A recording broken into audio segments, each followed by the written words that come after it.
2018 के विधानसभा चुनाव में जनता कांग्रेस छत्तीसगढ़ के 5 विधायक निर्वाचित हुए। उसमें 2 विधायक का निधन हो गया, अजीत जोगी और देवव्रत सिंह। 2 विधायक में से एक जो धर्मजीत सिंह आज भाजपा में शामिल होंगे, वही प्रमोद शर्मा का कांग्रेस में प्रवेश के अटकलें हैं। अब मात्र रेणु जोगी जो है इस पार्टी की विधायक बची हुई है और इस वक्त मेरे साथ जो है पार्टी के अध्यक्ष अमित जोगी जी हैं। अमित जी, इस पूरी परिस्थिति को आप कैसे देख रहे हैं?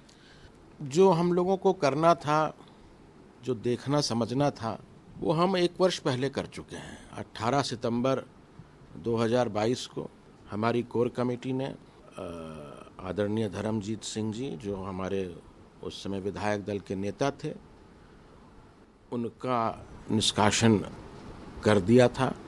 निष्कासन के बाद वे स्वतंत्र थे और निष्कासित करते वक्त जो हमने शंका जाहिर करी थी, अगर उस समय ये लोग ज्वाइन कर लेते तो आज जोगी जी की पार्टी का नामो निशान ही रहता। जैसे बाला साहब ठाकरे जी की शिवसेना के साथ हुआ या शरद पवार जी की राकापा के साथ हुआ, वही हाल अगर 2 साल पहले, 1 साल पहले ये कदम उठाते हमारा हो जाता। उससे बचने के लिए 1 वर्ष पहले हमने जो भी वैधानिक कार्रवाई थी वो करी। रही बात आदरणीय श्री धर्मजीत सिंह जी की, तो वो हमेशा से मेरे बहुत ही सम्मानित रहे हैं। उन्होंने भाजपा में प्रवेश किया है। मैं उनकी उज्जवल भविष्य की कामना करता हूँ। जी, प्रमोद शर्मा को लेकर क्या कहेंगे कि उनके भी अटकलें तेज हैं कि वो कांग्रेस जा सकते हैं और आज एक सभा भी चल रही है। अब जैसे जैसे जो होगा उस पर मैं टिप्पणी करूँगा। अभी तो मेरी जानकारी में ऐसा कुछ नहीं है।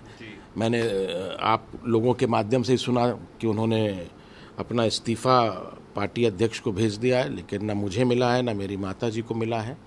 तो जब तक कुछ मिलता नहीं है ठोस, मैं कुछ भी कहने की स्थिति में नहीं हूँ। इन दोनों लोगों का स्पष्ट तौर पर कहना है कि जब तक पार्टी में अजीत जोगी जी थे तब तक पार्टी ठीक चल रही थी, लेकिन जैसे ही कमान आपके पास आए, पार्टी में वो एकजुटता या जो होना चाहिए वो नहीं दिखा। इसके कारण भी कई मौक़ों पर उन्होंने आपको कहा। देखिए, मैं इस बात को स्वीकार करता हूँ कि पिछले 3 साल मेरे लिए व्यक्तिगत रूप से और पारिवारिक रूप से बहुत कठिन रहे हैं। 2020 में मैंने अपने पिताजी को खो दिया। 2022 में मेरी माताजी के पेट में कैंसर डायग्नोस हुआ। 2021 में ब्रेन स्ट्रोक हो गया। अभी मेरे बेटे की भी तबीयत ठीक नहीं चल रही है। तो लगातार एक के बाद एक कुछ न कुछ कठिनाइयाँ आई हैं। उसके बावजूद हम लोगों ने पार्टी को जितना समय देना था दिया है और आज हमारी वर्किंग जो है 90 विधानसभाओं में चल रही है और मैं पूरी तरह आश्वस्त हूँ कि 15 साल भाजपा के कार्यकाल को देखने और 5 साल कांग्रेस के कार्यकाल को भुगतने के बाद जनता अब नए विकल्प को चाहती है, मौका देना चाहती है। 2023 में आप अपनी स्थिति को कहाँ आंक रहे हैं? देखिए, छत्तीसगढ़ में जो भी चुनावी हलचल होती है, मतदाता जो है अपना मन जब बनाते हैं, लास्ट 15-20 डेज में उनका मन बनता है, वो तय कर लेते हैं, तब तय करते हैं। मैंने और राज्यों की अपेक्षा यहाँ का मतदाता जो है बहुत लेट डिसीजन लेता है। ऐसा आप जितने भी पोलिंग देखेंगे, सर्वे देखेंगे, उसमें स्पष्ट दिखता है क्या मुद्दे रहेंगे, क्या नहीं रहेंगे। लेकिन हमने सरकार को घेरने का काम चालू कर दिया है। अभी हम लोगों ने विधानसभा, जब पिछला और अंतिम सत्र चल रहा था, तो विधानसभा सत्र में हमने विधानसभा का घेराव किया, सरकार को चारों तरफ से घेरने का काम किया।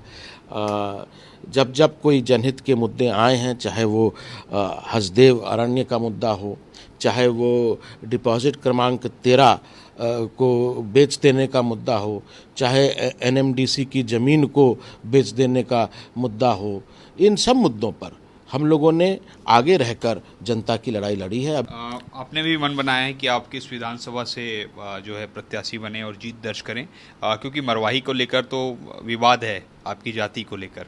देखिए, मैं कहाँ से चुनाव लड़ूंगा, कहाँ से नहीं लड़ूंगा, इसका फैसला मैं नहीं, मेरी पार्टी की कोर कमेटी करेगी।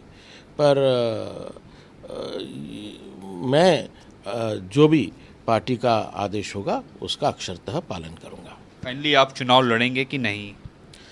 देखिए, हमारी पार्टी का जो नाम है वो जनता कांग्रेस है, लेकिन अखबारों में मैं पढ़ता हूँ, आप भी अभी बोल रहे थे जोगी कांग्रेस, लोगों ने इसका नाम जोगी कांग्रेस रख दिया है।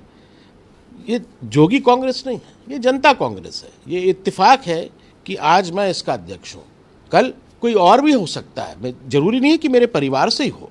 तो हम एक डेमोक्रेटिक प्रोसेस, लोकतांत्रिक प्रक्रिया में विश्वास करते हैं, और मेरी इच्छा कहीं से भी लड़ने की हो वो कोई मायने नहीं रखती है। पार्टी की कोर कमेटी जो निर्णय लेगी उसके हिसाब से हम लोग काम करेंगे। एक लास्ट सवाल है, आपने कभी सोचा रहा होगा जब 2018 में 5 और गठबंधन करके देखे तो 7 विधायक की जीत हुई, ये लगा था क्या कि 2023 आते आते तक सब बिखर जाएंगे, आपके पास केवल रेणु जोगी जो आपकी माँ है वो बची रहेंगी? देखिए, राजनीति में होने के साथ साथ मैं इतिहास का छात्र भी रहा हूँ, हिस्ट्री ऑनर्स किया है।